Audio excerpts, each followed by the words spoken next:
Hello ಎಲ್ರಿಗೂ ನಮಸ್ಕಾರ. ಈ ವಿಡಿಯೋದಲ್ಲಿ ನಾನು ಜರಿ ಥ್ರೆಡ್ಡಲ್ಲಿ ಯಾವ ರೀತಿ ಚೈನ್ ಸ್ಟಿಚ್ ಹಾಕೋದು ಅಂತ ನಿಮಗೆ ಹೇಳ್ತಾ ಹೋಗ್ತೀನಿ. ಲಾಸ್ಟ್ ವಿಡಿಯೋದಲ್ಲಿ ನಾನು ಅರಿ ಬೇಸಿಕ್ ಮಟೀರಿಯಲ್ ಬಗ್ಗೆ ಹೇಳ್ತಾ ಇದ್ದೆ.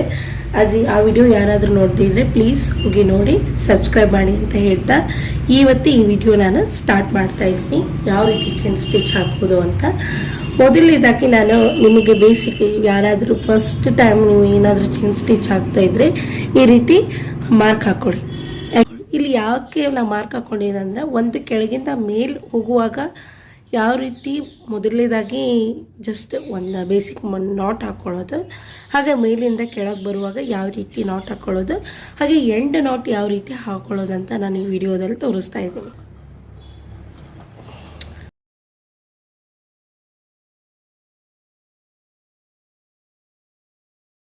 ಕಾಣಿಸ್ತಿದೆಯಲ್ಲ, ಈ ರೀತಿ ನಾಟ್ ಹಾಕೊಳ್ಳಿ.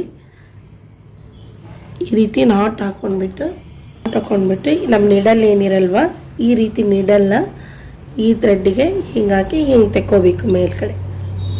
ಮೊದಲನೇದಾಗಿ ನಾವು ಯಾವ ರೀತಿ ಕೆಳಗಡೆ ಈ ರೀತಿ ಕೈಯಲ್ಲಿ ಹಿಡ್ಕೊಂಡು ಈ ರೀತಿ ಬಟ್ಟೆ ಒಳಗೆ ಇದನ್ನ ನೀಡಲ್ಲ ಸುಚ್ಚಿ ಈ ರೀತಿ ಥ್ರೆಡ್ನ ತಕ್ಕೋತೀವಿ. ಇವಾಗ ತೋರಿಸ್ತಾ ಹೋಗ್ತೀನಿ. ಈ ರೀತಿ ತಗೊಂಡು ಒಂದು ಬ್ಯಾಕ್ ಒಂದು ನಾಟ್ ಹಾಕ್ಕೊಂಡು ನೆಕ್ಸ್ಟ್ ಮುಂದಕ್ಕೆ ಈ ರೀತಿ ಸ್ಟಿಚ್ ನಿಮಗೆ ಗೊತ್ತಾಗಲಿ ಅಂತ ನಾನು ತುಂಬ ದೊಡ್ಡದಾಗಿ ಚೈನ್ ಸ್ಟಿಚ್ ಹಾಕ್ತಾ ಹೋಗ್ತಾ ಇದ್ದೀನಿ. ನೋಡಿ, ಚುಚ್ಚಿ ಸುತ್ತಿ ಚುಚ್ಚಿ ಸುತ್ತಿ ಮೇಲಕ್ಕೆ, ಚುಚ್ಚಿ ಕೆಳಗಡೆ ದಾರ ಸುತ್ತಿ ಮೇಲಕ್ಕೆ, ಚುಚ್ಚಿ ಕೆಳಗಡೆ ದಾರ ಸುತ್ತಿ ಮೇಲಕ್ಕೆ, ಚುಚ್ಚಿ ಕೆಳಗಡೆ ದಾರ ಸುತ್ತಿ ಮೇಲಕ್ಕೆ. ಗೊತ್ತಾಗ್ತಾ ಇದೆಯಲ್ಲ ನಿಮಗೆ? ಈ ರೀತಿ ಮೇಲಕ್ಕೆ ಮಾಡಿಕೊಂಡು ಇದೇನಿದೆ ಇಲ್ಲ ಇಲ್ಲಿ ಇದರಲ್ಲಿ ನಾವು ಯಾವ ರೀತಿ ನಾಟ್ ಹಾಕೋದಂತ ತೋರಿಸ್ತೀನಿ ನಿಮಗೆ. ನೋಡಿ, ಫಸ್ಟ್ ಇಷ್ಟು ನಿಮಗೆ ಸ್ವಲ್ಪ ದೊಡ್ಡ ನಿಮಗೆ ಕಾಣಿಸ್ಲಿಕ್ಕೆ ಗೊತ್ತಾಗಲಿ ಅಂತ ಈ ರೀತಿ ಹಾಕ್ಕೊಂಡಿದ್ದೀನಿ ನಾನು. ಬಾಜುನೇ ಚುಚ್ಚಿ ಥ್ರೆಡ್ ಇದರೊಳಗೆ ತಕ್ಕೊಂಡು ವಾಪಸ್ ಇದರಲ್ಲೇ ಈ ಮುಂಚೆ ಇರುವಂತಹ ಥ್ರೆಡ್ಡನ್ನು ಹೀಗೆ ಕೆಳಗೂ ಎಳ್ಕೋಬೇಕು, ಹಾಗೆ ಮೇಲ್ಗಡೆನ ಎಳ್ಕೋಬೇಕು. ಆಮೇಲೆ ಕೆಳಗಷ್ಟೇ ಎಳ್ಕೊಂಡ್ರೆ ಈ ಥ್ರೆಡ್ ಕೆಳಗೆ ಹೋಗುತ್ತೆ. ಸ್ವಲ್ಪ ಜಾಸ್ತಿ ನಾನು ದಾರ ತೊಗೊಂಡು ಈ ಥರ ನಾಟ್ ಹಾಕಿದಕ್ಕೆ ಇಷ್ಟು ಉಳಿಯುತ್ತೆ. ನೀವು ಇಷ್ಟೇ ತೊಗೊಂಡು ನಾಟ್ ಹಾಕಿದ್ರೆ ಮೇಲ್ಗಡೆ ಚಿಕ್ಕ ನಾಟ್ ಹಾಕ್ಕೊಂಡು ಚುಚ್ಚಿ ಸುತ್ತಿ ಮೇಲಕ್ಕೆ, ಚುಚ್ಚಿ ಸುತ್ತಿ ಮೇಲಕ್ಕೆ, ಚುಚ್ಚಿ ಸುತ್ತಿ ಮೇಲಕ್ಕೆ, ಚುಚ್ಚಿ ಸುತ್ತಿ ಮೇಲಕ್ಕೆ, ಚುಚ್ಚಿ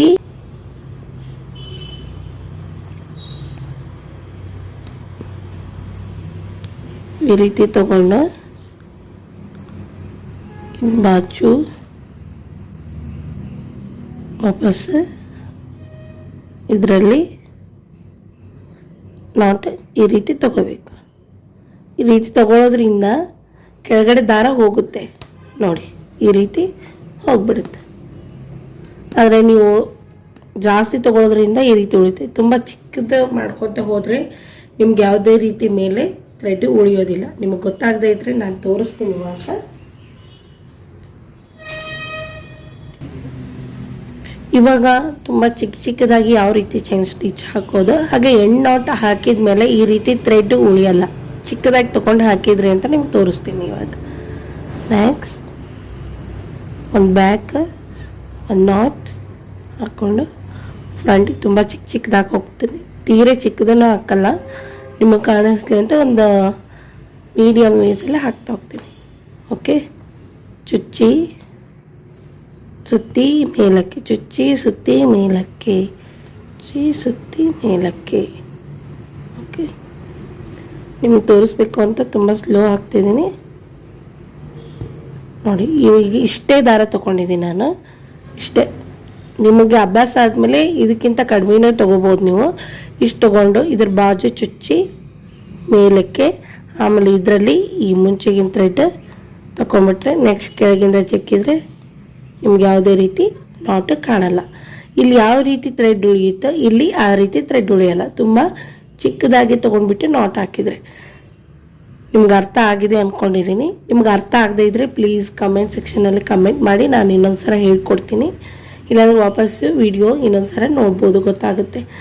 ಇನ್ನೊಂದು ಸಲ ಯಾವ ರೀತಿ ನಾಟ್ ಹಾಕೋದು ಅಂತ ನಾನು ತಿಳಿಸ್ಕೊಡ್ತಾ ಇದ್ದೀನಿ ನೋಡಿ. ಚುಚ್ಚಿ ಮೇಲಕ್ಕೆ ತೊಗೊಂಡು ಬಾಜು ಒಮ್ಮೆ ಸುಚ್ಚಿ ಅದರಲ್ಲಿ ತೊಗೊಂಡು ನೆಕ್ಸ್ಟ್ ಈ ದಾರಲ್ಲೇ ಇದನ್ನು ವಾಪಸ್ ಹೇಳ್ಕೊಂಡ್ರೆ ಆಯಿತು. ನಾಟ್ ಹಾಕ್ತೀವಿ. ಕೆಳಗೆ ಹೇಳ್ಕೊಂಡ್ರೆ ಮೇಲೆ ಯಾವುದೇ ರೀತಿ ನಿಮಗೆ ಥ್ರೆಡ್ಡು ಉಳಿಯಲ್ಲ ಚಿಕ್ಕದಾಗಿ ತೊಗೊಂಡ್ರೆ. ಇನ್ನೊಮ್ಮೆ ಇಲ್ಲ ನಮಗೆ ಇನ್ನೊಮ್ಮೆ ಚೈನ್ ಸ್ಟಿಚ್ ಹಾಕ್ಕೊಡಿ ಅಂದರೆ ಇನ್ನೊಮ್ಮೆ ಹಾಕ್ತೀನಿ ನೋಡಿ. ನಾವು ಕರ್ವ್ ಶೇಪಲ್ಲಿ ಹಾಕೋಬೋದು. ನೀವು ಕರ್ವ್ ಶೇಪಲ್ಲಿ ಅಭ್ಯಾಸ ಆಗಬೇಕಾದ್ರೆ ಕರ್ವ್, ಸ್ಕ್ವೇರ್, ರೆಕ್ಟ್ಯಾಂಗಲ್ ಎಲ್ಲ ಶೇಪಲ್ಲಿ ನೀವು ಹಾಕ್ತಾ ಹೋದರೆ ನಿಮಗೆ ಚೈನ್ ಸ್ಟಿಚ್ ಅಭ್ಯಾಸ ಆಗುತ್ತೆ. ಓಕೆ, ಇದು very important stitches, basic stitch. ಹಾಗಾಗಿ ಈ ಚೈನ್ ಸ್ಟಿಚ್ಚನ್ನು ನೀವು ಜಾಸ್ತಿ ಪ್ರಾಕ್ಟೀಸ್ ಮಾಡೋದ್ರಿಂದ ನಿಮ್ಮ ಸ್ಪೀಡ್ ಕೂಡ ಜಾಸ್ತಿ ಆಗುತ್ತೆ. ಹಾಗೆ ಮುಂದೆ ನೀವು ಬೀಡ್ಸ್ ಹಾಕೋದಾಯಿತು, ಬೇರೆ ಡಿಸೈನ್ಸ್ ಆಯಿತು, ಬೇರೆ ಸ್ಟಿಚಸ್ ಕಲಿಯೋಕ್ಕೆ ತುಂಬ ಹೆಲ್ಪ್ ಆಗುತ್ತೆ. ನೀವು ಡೈಲಿ ಜಾಸ್ತಿ ಪ್ರಾಕ್ಟೀಸ್ ಮಾಡೋದ್ರಿಂದ ನಿಮ್ಮ ಸ್ಪೀಡ್ ಕೂಡ ಆಟೋಮೆಟಿಕ್ಕಾಗಿ ಜಾಸ್ತಿ ಆಗುತ್ತೆ. ಹಾಗೆ ನಿಮ್ಗೇನಾದರೂ ಚೈನ್ ಸ್ಟಿಚ್ ಅಥವಾ ಎಂಡ್ ನಾಟ್ ಹಾಕೋದು ನಿಮಗೆ ತಿಳಿದೇ ಇದ್ದರೆ ಕಮೆಂಟ್ ಸೆಕ್ಷನಲ್ಲಿ ತಿಳಿಸಿದರೆ ನಾನು ನಿಮಗೆ ಇನ್ನೊಮ್ಮೆ ಹೇಳ್ಕೊಡ್ತೀನಿ. ಈ ವಿಡಿಯೋ ನಿಮ್ಗೆ ಇಷ್ಟ ಆಗಿದೆ ಅಂತ ಭಾವಿಸ್ತಾ ಈ ವಿಡಿಯೋ ಎಂಡ್ ಮಾಡ್ತಾ ಇದ್ದೀನಿ. ಎಲ್ರಿಗೂ ಥ್ಯಾಂಕ್ ಯು ಸೋ ಮಚ್.